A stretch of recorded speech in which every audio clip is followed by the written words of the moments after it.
Salut tout le monde, bienvenue au Redcon Movie Club. Je vais vous parler de quelque chose par rapport au prochain film de Fantastic Four. Dans le prochain film de Fantastic Four, ils avaient un réalisateur qu'ils ont ensuite pas pu continuer l'aventure avec, parce qu'il avait d'autres projets, il voulait essayer autre chose. Et la rumeur qui court beaucoup par beaucoup de tabloids, beaucoup de reporters, serait que Kevin Feige est prêt à mettre le paquet pour avoir un grand réalisateur comme de renommée. Il avait déjà eu quelqu'un d'assez grand avec Sam Raimi pour Multiverse of Madness de Doctor Strange. Et là, il est prêt à aller très haut. Fait que ce qui m'a fait penser à aller chercher la crème de la crème ou vraiment un genre de director hunt où il est à la recherche des meilleurs réalisateurs pour son projet et peut-être qu'il vise vraiment haut en tant que studio puisqu'il peut se le permettre. C'est le studio qui est le plus populaire en ce moment et peut-être de tous les temps. Je me suis fait un petit top réalisateur que je trouvais intéressant. Oui, il y en a que c'est des grands noms, mais il y en a que c'est juste pour le talent parce que Kevin Feige est aussi bon pour aller chercher des talents qu'on n'a pas pensé nécessairement. Oh, t'aurais pas pensé à lui, mais il a vu une qualité dans ce réalisateur-là. Il a fait ça dans toute sa carrière, spécialement depuis qu'il est avec le Marvel Studios. Fait que je vais vous donner mon premier choix. J'ai pensé à quelqu'un comme Brad Bird. De nom, Brad Bird est peut-être moins connu, c'est pas une tête d'affiche. Brad Bird est un réalisateur qui a fait des très bons films d'ailleurs, dans l'animation et dans le live action. Dans l'animation, c'est lui qui est derrière les films de Incredibles de Pixar. Il a fait les deux premiers films. Il a amené quelque chose qu'on n'avait jamais vu, avec une touche de super-héros aussi. Vraiment bon. Ensuite de ça, Brad Bird a aussi fait un des films de Mission Impossible avec Tom Cruise. On peut dire que Brad Bird est celui qui a fait le twist il y avait un genre que les films étaient de Mission Impossible, puis quand il est arrivé, il a donné une nouvelle donne qui est la ligne directrice depuis, vraiment axé sur l'histoire et sur l'espionnage. Si je me trompe pas, Brad Bird a fait Ghost Protocol, qui est vraiment le film aussi où il focusait sur l'équipe de Mission Impossible. C'est un travail d'équipe et non un film solo à la James Bond, qui se rapproche aussi de la série télévisée. Pour ceux qui savent pas, Mission Impossible, quand Tom Cruise, comme producteur, a acheté les droits pour adapter ça à l'écran, c'était une série télévisée des années 70, fin 70, début 80, si je me trompe pas. Peut-être un peu plus vieux. Alors, les films étaient axés sur une équipe, ce qui faisait la différence avec James Bond, donc c'était plus une copie-collée à ce moment-là. Et Brad Bird a fait quand même un très bon film avec Ghost Protocol. Ensuite, j'irai avec le prochain choix. Encore quelqu'un qui a travaillé avec Tom Cruise. J'irai avec, si je dis mal son nom, je m'en excuse, Joseph Kosinski.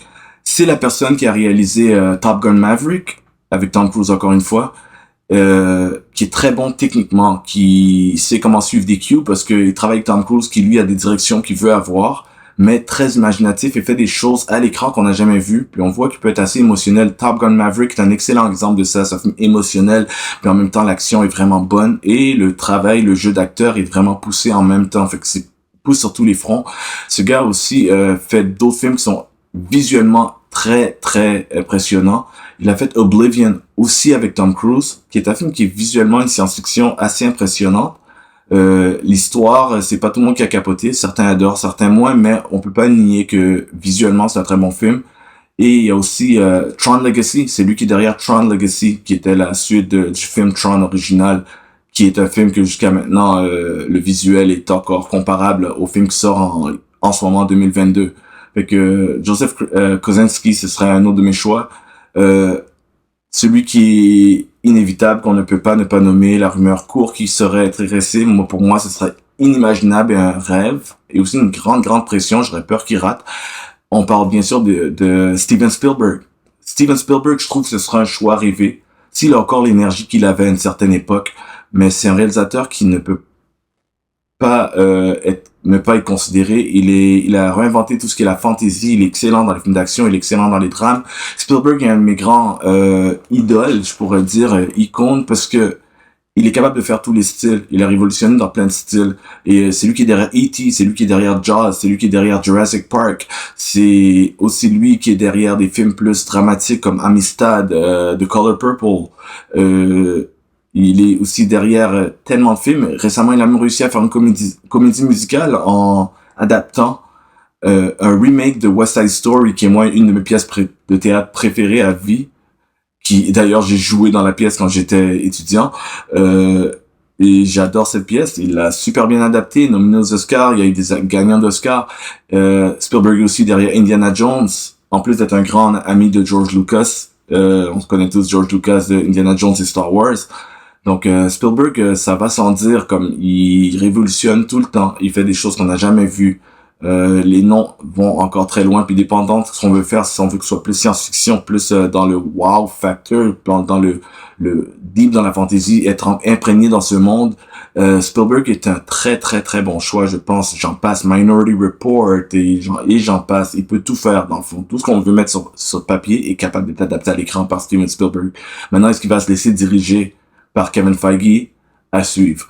Ensuite, j'irai avec des noms qui sont pas nécessairement aussi connus.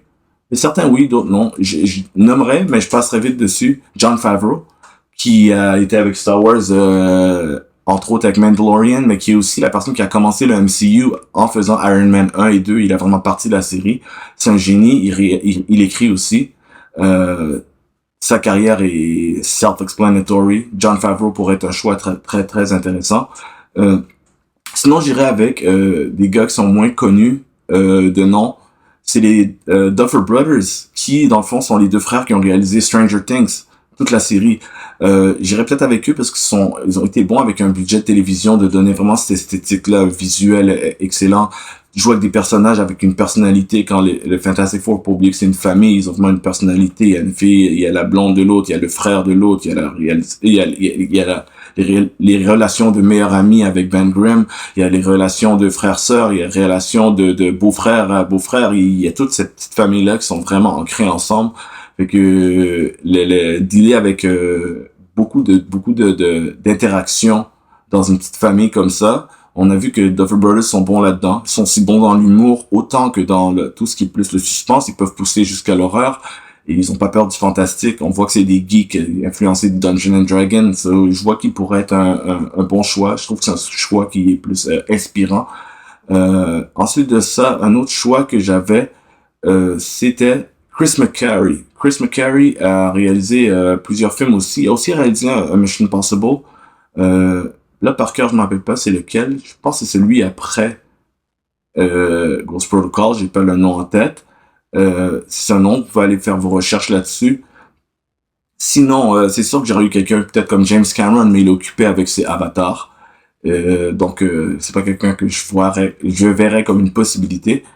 Et c'est pas mal mon top pour l'instant. Si vous en avez en tête, si vous êtes des cinéphiles, connaissez bien les réalisateurs, et que vous en avez en tête, que vous voulez proposer aussi, soyez libre de les proposer. Je serais curieux de savoir qui et pourquoi. J'en ai d'autres en tête que je me suis dit je proposerais pas, des Christopher Nolan, à cause qu'il a un style particulier très sérieux, et d'autres. Donc, c'est ça. Donc, merci d'avoir écouté. J'attends vos commentaires. Continuez de nous suivre. On va continuer. Ça arrête pas. Retcon Movie Club.